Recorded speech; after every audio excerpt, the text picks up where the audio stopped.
vídeo do O que tem na minha boca. Então, agora a gente vai falar o que tem aqui na mesa.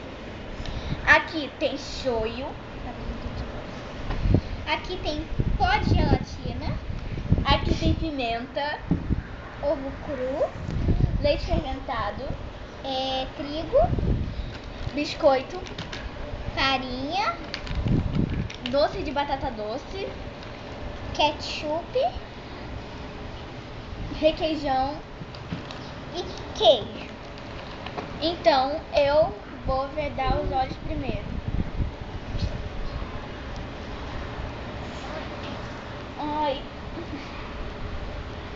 Ah, é? Vou ficar nessa escuridão.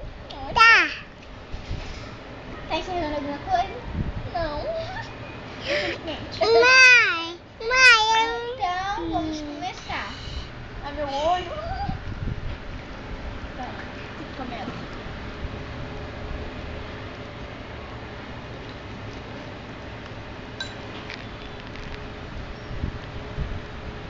Ah, meu Deus.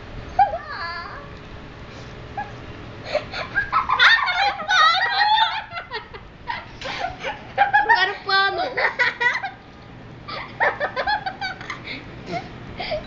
Sabe o que é? Ovo. O que é? Ovo. Eca.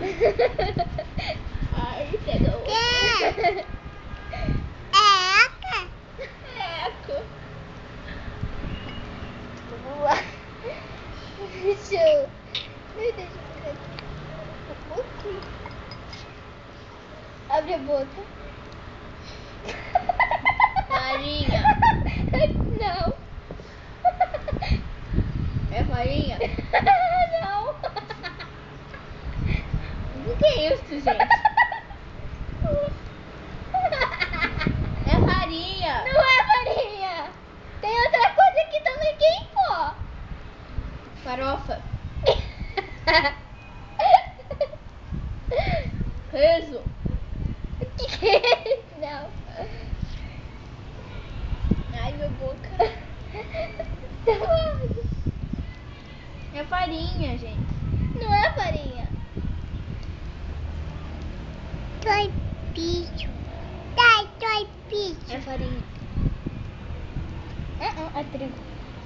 É a mesma coisa. Eu não sabia.